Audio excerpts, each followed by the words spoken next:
Welcome back to our channel Chandra ಸೋಮ್ world. ಇವತ್ತಿನ ವಿಡಿಯೋದಲ್ಲಿ ಟ್ರಾವೆಲ್ ವ್ಲಾಗ್ ನ ಶೇರ್ ಮಾಡ್ತಾ ಇದ್ದೀನಿ. ಯೂಶುವಲಿ ನಮ್ಮ ಚಾನಲ್ ಅಲ್ಲಿ home making, home cleaning, organisation ಗೆ ಸಂಬಂಧಪಟ್ಟಿರುವಂತಹ ಕಂಟೆಂಟ್ ನ ಶೇರ್ ಮಾಡ್ತಾ ಇರ್ತೀನಿ. ಸೊ ಆ ಕಂಟೆಂಟ್ ಬೋರಿಂಗ್ ಅಂತ ಫೀಲ್ ಆಗುವಂತವ್ರಿಗೆ ಇದು ಒಂದು ಹೊಸತನ ಅಥವಾ ಹೊಸ ರೀತಿಯಾಗಿರುವಂತಹ ಬ್ಲಾಗ್ಸ್ ಅಂತಾನೆ ಹೇಳ್ಬೋದು. ಈ ವಿಡಿಯೋದಲ್ಲಿ ನಾವು ಬ್ಯಾಂಗ್ಳೂರಿಂದ ರಾಜಮಂಡ್ರಿವರೆಗೂ ಯಾವ ತರ ಟ್ರಾವೆಲ್ ಮಾಡಿದ್ವಿ, ಅದರ ಎಕ್ಸ್ಪೀರಿಯನ್ಸ್ ಇರ್ಬೋದು, ರಾಜಮಂಡ್ರಿಯಲ್ಲಿ ಯಾವ ಹೋಟೆಲ್ ಅಲ್ಲಿ ಉಳ್ಕೊಂಡಿದ್ವಿ, ಇಲ್ಲ ಸುತ್ತಮುತ್ತಲಿನ ಪ್ಲೇಸಸ್ ನ ಯಾವ್ಯಾವ್ದನ್ನ ಎಕ್ಸ್ಪ್ಲೋರ್ ಮಾಡಿದ್ವಿ ಅನ್ನೋದನ್ನ ಈ ವಿಡಿಯೋದಲ್ಲಿ ಶೇರ್ ಮಾಡ್ತಾ ಇದ್ದೀನಿ. ಡೀಟೇಲ್ ಆಗಿ ನಾನು ಎಲ್ಲದನ್ನ ಕ್ಲಿಪ್ಪಿಂಗ್ಸ್ ತಗೊಂಡಿಲ್ಲ, ಜಸ್ಟ್ ನಾನು ಯಾವ ಕ್ಲಿಪ್ಪಿಂಗ್ಸ್ ನ ತಗೊಂಡಿದ್ದೀನಿ ಅದ್ರ ಪ್ರಕಾರ ನಿಮ್ಗೆ ಒಂದು ಐಡಿಯಾ ಅನ್ನೋದು ಡೆಫಿನೆಟ್ಲಿ ಸಿಗುತ್ತೆ. ನೀವು ಯಾವ ಹೋಟೆಲ್ ಅಲ್ಲಿ ಉಳ್ಕೊಳ್ಬಹುದು ಅನ್ನೋದು ಕೂಡ ಒಂದು ಐಡಿಯಾ ಬರುತ್ತೆ. ನೀವು ಕೂಡ ಏನಾದ್ರು ಆಂಧ್ರ ಪ್ರದೇಶಕ್ಕೆ ಟ್ರಾವೆಲ್ ಮಾಡಬೇಕು ಅಂತ ಅನ್ಕೊಂಡಿದ್ರೆ ಸೊ ಈ ಒಂದು ವಿಡಿಯೋಸ್ ಎಲ್ಲ ಕೂಡ ನಿಮ್ಗೆ ಹೆಲ್ಪ್ಫುಲ್ ಆಗುತ್ತೆ. ವಿಡಿಯೋ ಇಷ್ಟ ಆದ್ರೆ ಈಗಲೇ ಒಂದು ಲೈಕ್ ಮಾಡಿ. ಯಾಕೆ without delay let's start the video. ಈ 8 days ಟ್ರಾವೆಲ್ಗೋಸ್ಕರ ಪ್ಯಾಕಿಂಗ್ ಯಾವ ಥರ ಮಾಡ್ಕೊಂಡಿದ್ದೆ, ಹೋಮ್ ಮೇಕಿಂಗ್ಗೆ ಸಂಬಂಧಪಟ್ಟಂಗೆ ಯಾವ್ಯಾವ ರೀತಿ ಪ್ರಿಕಾಷನ್ಸ್ ಎಲ್ಲ ತಗೊಂಡಿದ್ದೆ ಅನ್ನೋದನ್ನ ಈಗಾಗಲೇ ಒಂದು ವಿಡಿಯೋದಲ್ಲಿ ಶೇರ್ ಮಾಡಿದ್ದೀನಿ. ಈ ಸೀರೀಸ್ಗೆ ಸಂಬಂಧಪಟ್ಟಂಗೆ ಎಲ್ಲ ವ್ಲಾಗ್ಸ್ನ ಕೂಡ ಟ್ರಾವೆಲ್ ಅನ್ನೋ ಒಂದು ಪ್ಲೇಲಿಸ್ಟಲ್ಲಿ ಸೇವ್ ಮಾಡಿಟ್ಟಿರ್ತೀನಿ. ನಿಮ್ಗೆ ಇಂಟ್ರೆಸ್ಟ್ ಇದ್ದರೆ ಆ ಒಂದು ಪ್ಲೇಲಿಸ್ಟ್ನ ಕ್ಲಿಕ್ ಮಾಡಿದ್ರೆ ಎಲ್ಲ ಸೀರೀಸು ಕೂಡ ನಿಮಗೆ 1 by 1 ಅಲ್ಲೇ ಕಾಣಿಸುತ್ತೆ. ಇನ್ನು ಇಲ್ಲಿ ಅಬ್ಸರ್ವ್ ಮಾಡೋದಾದರೆ ಇಲ್ಲಿ ನೀವು ನೋಡ್ತಿರ್ಬೋದು, ಕೆಲವೊಂದು ಪ್ರಾಡಕ್ಟ್ಸ್ನ ನಾನು ಇನ್ಸ್ಟೆಂಟಾಗಿ ಬ್ಲಿಂಕಿಟಲ್ಲಿ ಆರ್ಡರ್ ಮಾಡಿದ್ದೆ. ಮಕ್ಕಳ ಜೊತೆ ಟ್ರಾವೆಲ್ ಮಾಡೋರು ಈ ಥರದನ್ನೆಲ್ಲ ಕ್ಯಾರಿ ಮಾಡಿದ್ರೆ ಡೆಫಿನೆಟ್ಲಿ ಇದು ಹೆಲ್ಪ್ ಆಗುತ್ತೆ. ಇನ್ನು ಒಂದು ಟ್ರೈಪಾಡ್ ಕೂಡ ಆರ್ಡರ್ ಮಾಡಿದ್ದೆ. ವ್ಲಾಗ್ಸ್ ಎಲ್ಲ ಶೂಟ್ ಮಾಡಬೇಕು ಅಂದರೆ ಈ ಥರದ್ದು ಮಿನಿ ಟ್ರೈಪಾಡ್ ಇದ್ರೆ ತುಂಬ ಹೆಲ್ಪ್ಫುಲ್ ಆಗುತ್ತೆ ಅನ್ನೋದ್ರಿಂದ. ಇನ್ನು ಟ್ರಾವೆಲ್ ಅನ್ನೋದು ಸ್ಟಾರ್ಟ್ ಆಯಿತು. ಏರ್ಪೋರ್ಟ್ಗೆ ಯಾವ ಥರ ರೀಚ್ ಆದ್ವಿ ಅನ್ನೋದನ್ನ ಡೀಟೇಲ್ ಆಗಿ ನಾನು ಲಾಸ್ಟ್ ವಿಡಿಯೋದಲ್ಲೇ ಪೋಸ್ಟ್ ಮಾಡಿದ್ದೀನಿ. ಆಗಲೇ ಹೇಳ್ದಂಗೆ 1 by 1 ನೋಡಿದ್ರೆ ನಿಮಗೆ ಪೂರ್ತಿ ಇನ್ಫಾರ್ಮೇಷನ್ ಅದು ಸಿಗುತ್ತೆ. ಟ್ರಾವೆಲ್ ಮಾಡೋದಕ್ಕಿಂತ ಮುಂಚೆ ಮನೆಯಲ್ಲಿ ಪೂಜೆ ಮಾಡ್ಕೊಂಡು ಹೋಗೋವಂಥ ಅಭ್ಯಾಸ ನನಗಿದೆ. ನಿಮ್ಮಲ್ಲಿ ಕೂಡ ಎಷ್ಟು ಜನಕ್ಕಿದೆ ಕಮೆಂಟ್ ಮಾಡಿ ತಿಳಿಸಿ. ಫೈನಲಿ ಏರ್ಪೋರ್ಟ್ಗೆ ಆಲ್ಮೋಸ್ಟ್ ರೀಚ್ ಆದ್ವಿ. ಇಲ್ಲಿ ನೀವು ಸ್ಟ್ಯಾಚ್ಯೂ ನೋಡ್ತಿದ್ರೇ ಗೊತ್ತಾಗ್ಬಿಡುತ್ತೆ. ನೀವೇನಾದ್ರು ನಮ್ಮ ರೆಗ್ಯುಲರ್ ವ್ಯೂವರ್ ಆಗಿದ್ರೆ ನಿಮಗೆ ಈಗಾಗಲೇ ಗೊತ್ತೇ ಇರುತ್ತೆ. ನಾವು ರೀಚ್ ಆಗಿದ್ದಂಥದ್ದು ಬ್ಯಾಂಗ್ಳೂರ್ ಇಂಟರ್ನ್ಯಾಷನಲ್ ಏರ್ಪೋರ್ಟ್ಗೆ.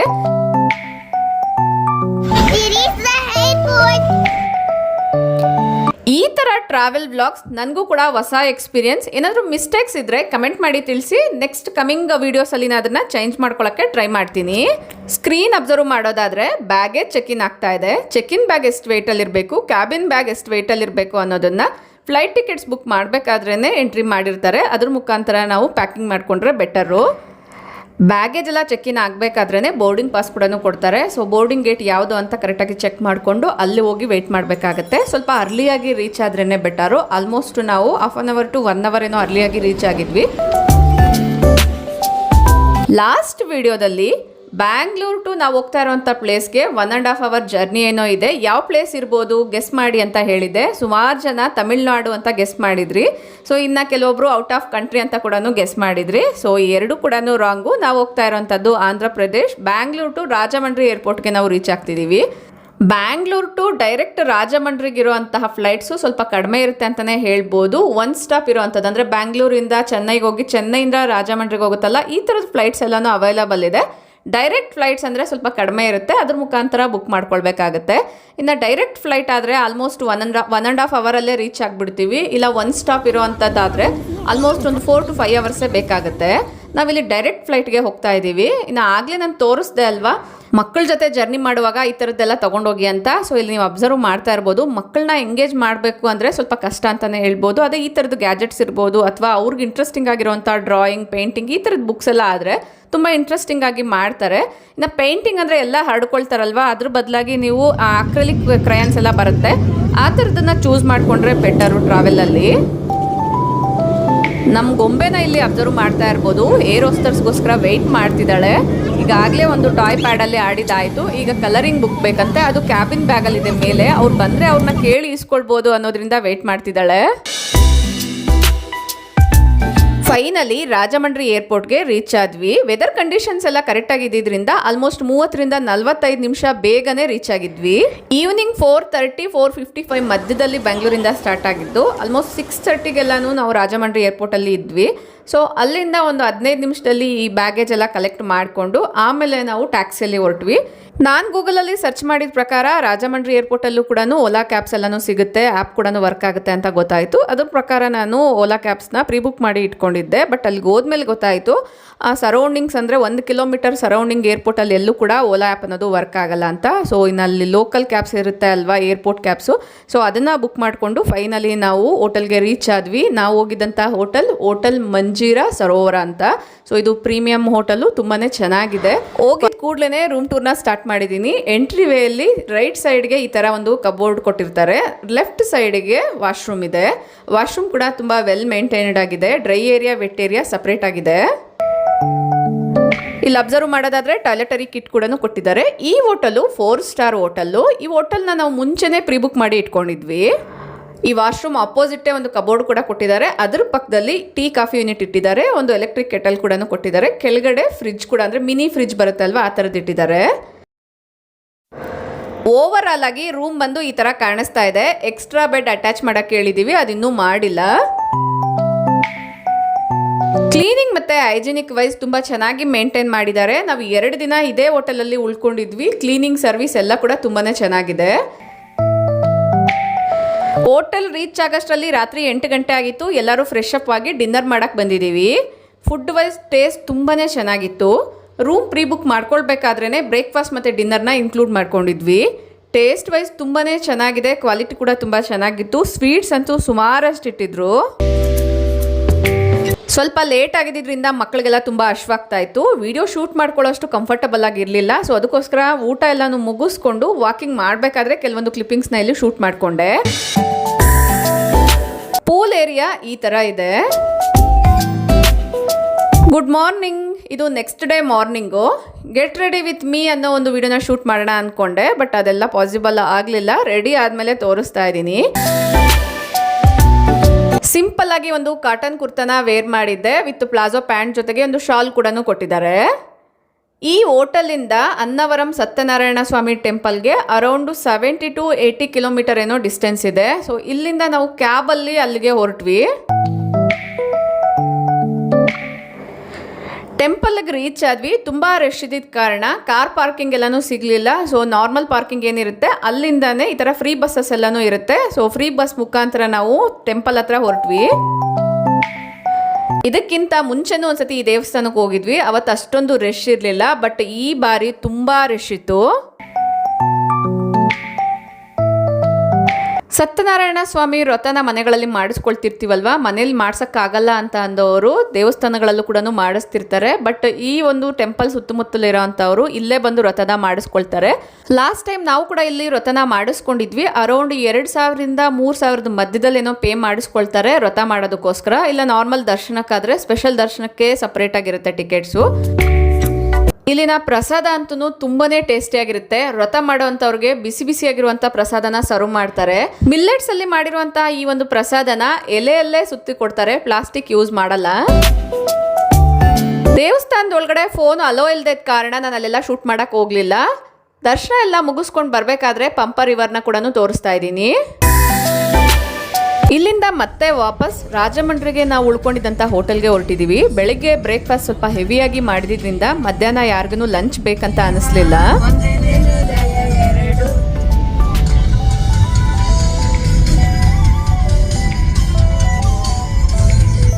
ಈ 8 ದಿನ ಮಕ್ಕಳಿಗೆ ಸ್ಕ್ರೀನ್ ತೋರಿಸಬಾರ್ದು ಅನ್ನೋದ್ರಿಂದ ಎಲ್ಲೂ ಕೂಡ ಮೊಬೈಲ್ ಕೊಡಲಿಲ್ಲ. ಜಸ್ಟ್ ಈ ಥರ ಸಾಂಗ್ಸ್ನ ಹಾಕ್ಕೊಂಡೇನೆ ಈ ಥರ ಮಕ್ಕಳ ಜೊತೆಗೆ ಟೈಮ್ನ ಸ್ಪೆಂಡ್ ಮಾಡಿದ್ವಿ. ನೇಚರ್ ಅಂತೂ ತುಂಬಾನೇ ಬ್ಯೂಟಿಫುಲ್ ಆಗಿತ್ತು. ಆಂಧ್ರ ಆಗಿರೋ ಕಾರಣ ತೆಲುಗು ಸಾಂಗ್ಸೇ ಬರ್ತಿತ್ತು. ಕನ್ನಡ ಸಾಂಗ್ ಪರ್ಟಿಕ್ಯುಲರ್ ಆಗಿ ಈಗ ಪ್ಲೇ ಆಗ್ತಾ ಇರೋಂಥ ಸಾಂಗೇ ಬೇಕು ಅನ್ನೋದ್ರಿಂದ ಬ್ಲೂಟೂತ್ನ ಕನೆಕ್ಟ್ ಮಾಡಿ ಫೈನಲಿ ಗೊಂಬೆಗೋಸ್ಕರ ಈ ಸಾಂಗ್ನ ಪ್ಲೇ ಮಾಡಿಸಿದ್ವಿ.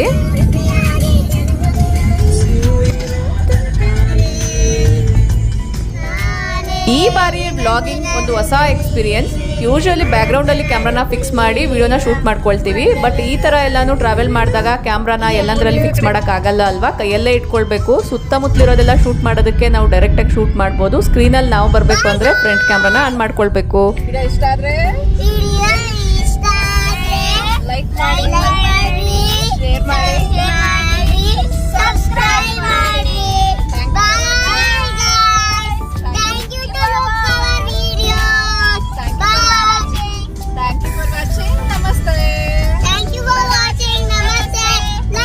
ನ್ಯಾಚುರಲ್ ಆಗಿರಲಿ ಅನ್ನೋದ್ರಿಂದ ಕೆಲವೊಂದು ರಾಕ್ ಕ್ಲಿಪ್ಪಿಂಗ್ಸ್ನ ಕೂಡ ಆ್ಯಡ್ ಮಾಡಿದ್ದೀನಿ.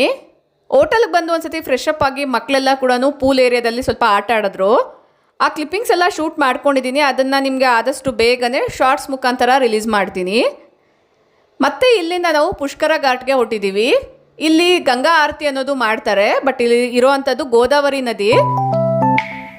ಒಂದಿನ ಈ ಊರಲ್ಲಿ ಎಕ್ಸ್ಪ್ಲೋರ್ ಮಾಡಿದ್ಮೇಲೆ ಗೊತ್ತಾಗಿದ್ದು ಓಲಾಗಿಂತ ರ್ಯಾಪಿಡೋ ಇಲ್ಲಿ ಚೆನ್ನಾಗಿ ವರ್ಕ್ ಆಗುತ್ತೆ ಅಂತ. ರ್ಯಾಪಿಡೋ ಅಲ್ಲೇ ಆಟೋನ ಬುಕ್ ಮಾಡಿಕೊಂಡು ಹೋಟೆಲಿಂದ ಪುಷ್ಕರ ಘಾಟ್ಗೆ ಹೊಟ್ಟಿದ್ದೀವಿ. ಹೋಟೆಲಿಂದ ಪುಷ್ಕರ ಘಾಟ್ಗೆ ಅರೌಂಡ್ 3 to 3.5 ಕಿಲೋಮೀಟರ್ ಏನೋ ಡಿಸ್ಟೆನ್ಸ್ ಇತ್ತು. ಸಂಜೆಯ ಟೈಮಲ್ಲಿ ಗೋಪುರದ ಮೇಲೆ ಸೂರ್ಯ ಎಷ್ಟು ಚೆನ್ನಾಗಿ ಕಾಣಿಸ್ತಾ ಇದ್ದಾನೆ ಅಂತ ಇಲ್ಲಿ ಅಬ್ಸರ್ವ್ ಮಾಡ್ಬೋದು. ಒಂದು 15 ನಿಮಿಷ ಬೇಗ ಬಂದಿದ್ರೆ ಇದೇ ಟ್ರೈನ್ ಧವಳೇಶ್ವರಂ ಬ್ಯಾರೇಜ್ ಮೇಲೆ ಹೋಗ್ತಿತ್ತು, ಅಂದರೆ ಬ್ರಿಡ್ಜ್ ಮೇಲೆ ಹೋಗ್ತಿತ್ತು. ಆ ಲುಕ್ ಇನ್ನೂ ಚೆನ್ನಾಗಿರುತ್ತೆ. ಈ ಸರ್ಕಲಲ್ಲಿ ಶಿವನ ಟೆಂಪಲ್ ಇದೆ. ಇದರಿಂದ ಸ್ವಲ್ಪ ಮುಂದಕ್ಕೆ ಹೋದ್ರೆ ಪುಷ್ಕರ ತೀರ ಅಂತ ಬರುತ್ತೆ. ಎಂಟ್ರೆನ್ಸ್ ಈ ಥರ ಇರುತ್ತೆ. ಒಳಗಡೆ ಹೋದ್ರೆ ನದಿ ಸ್ನಾನ ಎಲ್ಲ ಮಾಡೋದಕ್ಕೋಸ್ಕರ ಇಲ್ಲಿ ಅರೇಂಜ್ಮೆಂಟ್ಸ್ ಇರುತ್ತೆ. ಕೆಲವೊಬ್ರು ಸ್ನಾನ ಎಲ್ಲ ಮಾಡ್ತಿದ್ರು. ರೈಟ್ ಸೈಡ್ಗೆ ಈ ಬ್ರಿಡ್ಜ್ ಥರ ಏನು ಕಾಣಿಸ್ತಾ ಇದೆ ಇದನ್ನೇ ಧವಳೇಶ್ವರ ಬ್ಯಾರೇಜ್ ಅಂತ ಹೇಳ್ತಾರೆ. ಇಲ್ಲಿ ಬೋಟಿಂಗ್ ಕೂಡ ಇರುತ್ತೆ. ಇಲ್ಲಿ ಲೋಕಲ್ಸ್ ಎಲ್ಲ ಈ ನದಿನ ದಾಟಕ್ಕೆ ಈ ಥರ ಬೋಟಿಂಗ್ನೇ ಪ್ರಿಫರ್ ಮಾಡ್ತಾರೆ. ಲೆಫ್ಟ್ ಸೈಡಲ್ಲೇ ಗಂಗಾ ಆರತಿ ಅನ್ನೋದು ಮಾಡ್ತಾರೆ. ಅರೌಂಡ್ 6:30 ಸ್ಟಾರ್ಟ್ ಆಗುತ್ತೆ. ಇನ್ನೂ ಸ್ವಲ್ಪ ಟೈಮ್ ಇದ್ದಿದ್ರಿಂದ ಮಕ್ಕಳ ಜೊತೆ ಈ ಥರ ಎಂಗೇಜ್ ಮಾಡ್ತಿದ್ದೀವಿ. ರಾಜಮಂಡ್ರಿಯಲ್ಲಿ ರೋಸ್ ಮಿಲ್ಕ್ ತುಂಬಾನೇ ಫೇಮಸ್ ಅಂತೆ. ಅದನ್ನು ತೊಗೊಂಡು ಬರಕ್ಕೆ ಹೋಗಿದ್ದಾರೆ. ಅದು ಬರೋ ಅಷ್ಟರಲ್ಲಿ ನಾವು ಈ ಥರ ಮಕ್ಕಳ ಜೊತೆಗೆ ಎಂಜಾಯ್ ಮಾಡ್ತಿದ್ವಿ. ಇಲ್ಲಿ ಅಬ್ಸರ್ವ್ ಮಾಡಿದ್ರೆ ಸ್ಕೂಲ್ ಮಕ್ಕಳೆಲ್ಲ ಬೋಟಲ್ಲೇ ಹೋಗ್ತಿದ್ದಾರೆ. ಮೇ ಬಿ ಆ ಕಡೆ ಅವರ ಒಂದು ಪ್ಲೇಸ್ ಇರ್ಬೋದಂತ ಅನ್ಸುತ್ತೆ. ಆ ಬೋಟಲ್ಲಿ ಹೋಗಿದ್ದ ಮಕ್ಕಳು ಮತ್ತೆ ವಾಪಸ್ ಬರಲಿಲ್ಲ, ಖಾಲಿ ಬೋಟೇ ಬಂತು.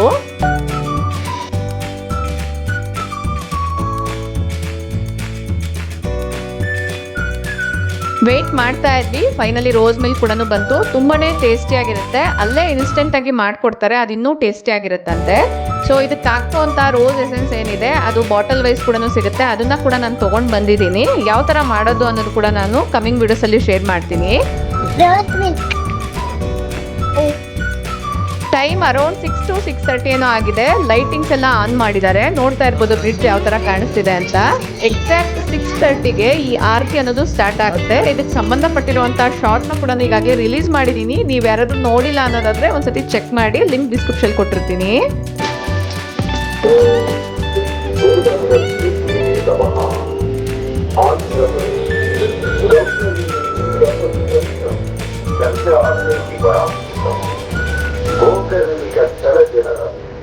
ಕಾಶಿಯಲ್ಲಿ ಗಂಗಾ ಆರತಿ ಯಾವ ತರ ಮಾಡ್ತಾರೋ ಇಲ್ಲೂ ಕೂಡ ಅದೇ ತರ ಮಾಡ್ತಾರೆ. ಪುಷ್ಕರ ಅಲ್ಲು ಅಂತ ವರ್ಷಕ್ಕೊಂದ್ಸತಿ ಏನೋ ಮಾಡ್ತಾರಂತೆ. ಆಗ ತುಂಬಾನೇ ರಶ್ ಇರುತ್ತೆ.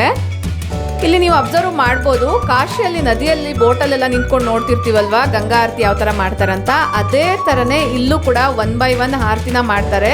ಫಸ್ಟ್ ಏಕ ಆರತಿಯಿಂದ ಸ್ಟಾರ್ಟ್ ಮಾಡಿ ಒಂದೊಂದು ಸತಿಗೆ ಒಂದೊಂದು ಆರತಿನ ಇನ್ಕ್ರೀಸ್ ಮಾಡ್ತಾ ಹೋಗ್ತಾರೆ. ಯಾವ್ಯಾವ ಆರತಿಯಿಂದ ಏನೇನೆಲ್ಲ ಬೆನಿಫಿಟ್ಸ್ ಇದೆ ಅದನ್ನ ಕೂಡ ಅನೌನ್ಸ್ ಮಾಡ್ತಾ ಇರ್ತಾರೆ.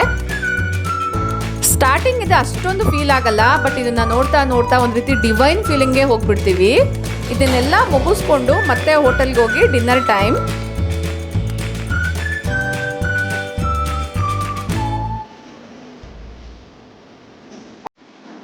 ಮಕ್ಕಳ ಜೊತೆ ಹೋಗಿದ್ದರಿಂದ ಎಲ್ಲಾನು ಸ್ವಲ್ಪ ನಿಧಾನವಾಗೇ ನೋಡ್ಕೊಂಡು ಬರಬೇಕು ಅಂತ ಎಕ್ಸ್ಟ್ರಾ ಟೈಮಿಂಗ್ಸ್ನ ಇಟ್ಕೊಂಡು ಹೋಗಿದ್ವಿ. ಇಲ್ಲಿ ಅಬ್ಸರ್ವ್ ಮಾಡೋದಾದರೆ ಊಟಕ್ಕೆಲ್ಲ ಏನೇನು ಅರೇಂಜ್ ಮಾಡಿದ್ದಾರೆ ಅನ್ನೋದು ತೋರಿಸ್ತಾ ಇದ್ದೀನಿ. ಮೇ ಬಿ ನಾನು ಇಲ್ಲಿ ಮಾತ್ರನೇ ಇಷ್ಟೊಂದು ಕ್ಲಿಯರಾಗಿ ಕ್ಲಿಪ್ಪಿಂಗ್ಸ್ನ ಶೂಟ್ ಮಾಡ್ಕೊಂಡಿದ್ದೀನಿ ಡಿನ್ನರ್ಗೆ ಸಂಬಂಧಪಟ್ಟಂಗೆ ಅಂತ ಅನಿಸುತ್ತೆ. ಬೇರೆ ಎಲ್ಲ ಕಡೆ ಕೂಡ ಜಸ್ಟ್ ಕೆಲವೊಂದು ಕ್ಲಿಪ್ಪಿಂಗ್ಸ್ ಮಾತ್ರನೇ ಶೂಟ್ ಮಾಡ್ಕೊಂಡಿದ್ದೀನಿ. ಇಲ್ಲಿ ಏನೇನು ಇಟ್ಟಿದ್ದಾರೆ ಅದನ್ನೆಲ್ಲ ಕೂಡ 1 by 1 ತೋರಿಸ್ತಾ ಇದ್ದೀನಿ. ವೆಜಿಟೇರಿಯನ್ಸ್ಗೆ ನಾನ್ ವೆಜಿಟೇರಿಯನ್ಸ್ಗೆ ಸಪ್ರೇಟಾಗಿ ಕೂಡ ಇರುತ್ತೆ. ನಾವೇನಾದರೂ ಕಸ್ಟಮೈಸ್ ಮಾಡಿಕೊಡಿ ಅಂದರೂ ಕೂಡ ಮಾಡಿಕೊಡ್ತಾರೆ. ಫುಡ್ ಟೇಸ್ಟ್ ವೈಸ್ ತುಂಬಾ ರುಚಿಯಾಗಿರುತ್ತೆ. ಸ್ಪೆಷಲಿ ಈ ಕಡೆ ಫುಡ್ಡು ಮತ್ತು ಸ್ವೀಟ್ಸ್ ಎಲ್ಲ ತುಂಬ ರುಚಿಯಾಗಿರೋಂಥದ್ದು ಸಿಗುತ್ತೆ. ನಾವು ಹೋಗಿದ್ದಂಥದ್ದು ಕ್ರಿಸ್ಮಸ್ ದಿನ ಆಗಿದ್ದರಿಂದ ಕೇಕ್ಸಲ್ಲಿ ವೆರೈಟೀಸ್ ಕೂಡ ಇಟ್ಟಿದ್ರು. ಇನ್ನು ಕಾಕ್ಟೇಲ್ ಮಾಕ್ಟೈಲ್ಸ್ ಎಲ್ಲ ಕೂಡ ಫ್ರೀಯಾಗಿ ಅರೇಂಜ್ ಮಾಡಿದ್ರು.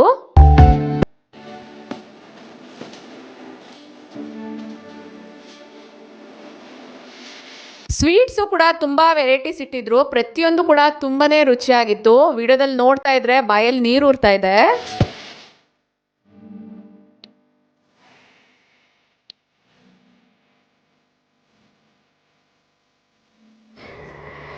ಸಂಕ್ರಾಂತಿ ಸ್ಪೆಷಲ್ ಫ್ಯಾಮಿಲಿ ಗೆಟ್ ಟುಗೆದರ್ಸ್ ಎಲ್ಲ ಇಲ್ಲಿ ಮಾಡಿದ್ರು. ಹಿಂದಿನ ಒಂದು ಪ್ರೋಗ್ರಾಮ್ ಕೂಡ ಇಲ್ಲಿ ಅರೇಂಜ್ ಮಾಡಿದ್ರು.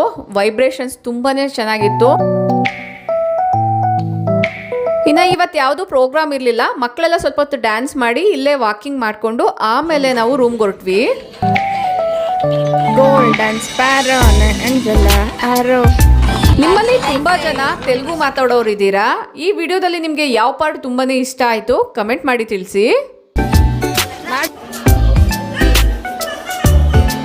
ಮತ್ತೊಮ್ಮೆ ಎಲ್ಲರಿಗೂ ಗುಡ್ ಮಾರ್ನಿಂಗ್. ಇದು ನೆಕ್ಸ್ಟ್ ಡೇ ಮಾರ್ನಿಂಗು ಚೆಕ್ಔಟ್ ಮಾಡುವಂಥ ಟೈಮ್. ಈ ಹೋಟೆಲ್ನ ಚೆಕ್ಔಟ್ ಮಾಡಿ ಬೇರೆ ಪ್ಲೇಸ್ಗೆ ಹೊರಟಿದ್ದೀವಿ. ಆ ಪ್ಲೇಸ್ ತುಂಬಾನೇ ಇಂಟ್ರೆಸ್ಟಿಂಗ್ ಆಗಿರುತ್ತೆ. ಪ್ರತಿಯೊಬ್ಬರು ಕೂಡ ಎಕ್ಸ್ಪೀರಿಯನ್ಸ್ ಮಾಡಲೇಬೇಕಾಗಿರುವಂಥ ಒಂದು ಪ್ಲೇಸ್ ಅಂತಲೇ ಹೇಳ್ಬೋದು. ನೀವ್ಯಾರಾದರೂ ಗೆಸ್ ಮಾಡಿದರೆ ಯಾವ ಪ್ಲೇಸ್ ಅಂತ ಕಮೆಂಟ್ ಮಾಡಿ ತಿಳಿಸಿ. ನೆಕ್ಸ್ಟ್ ಕಮಿಂಗ್ ವಿಡಿಯೋಸಲ್ಲಿ ನಿಮ್ಮ ನೇಮ್ ಸಮೇತ ನಾನು ವಿಡಿಯೋದಲ್ಲಿ ಕೂಡ ಪೋಸ್ಟ್ ಮಾಡ್ತೀನಿ. ಐ ಹೋಪ್ ಈ ವಿಡಿಯೋ ನಿಮ್ಮೆಲ್ಲರಿಗೂ ಇಷ್ಟ ಆಗಿದೆ ಅಂತ ಅಂದ್ಕೊಳ್ತೀನಿ. ವಿಡಿಯೋ ಇಷ್ಟ ಆದರೆ ಈಗಲೇ ಒಂದು ಲೈಕ್ ಮಾಡಿ, ನಿಮ್ಮ ಫ್ರೆಂಡ್ಸ್ ಆ್ಯಂಡ್ ಫ್ಯಾಮಿಲಿ ಜೊತೆಗೂ ಶೇರ್ ಮಾಡಿ. ನಿಮ್ಮ ಅನಿಸಿಕೆ ಅಭಿಪ್ರಾಯಗಳನ್ನ ಕಮೆಂಟಲ್ಲಿ ತಿಳಿಸಿ. Thank you for watching. ನಮಸ್ತೆ.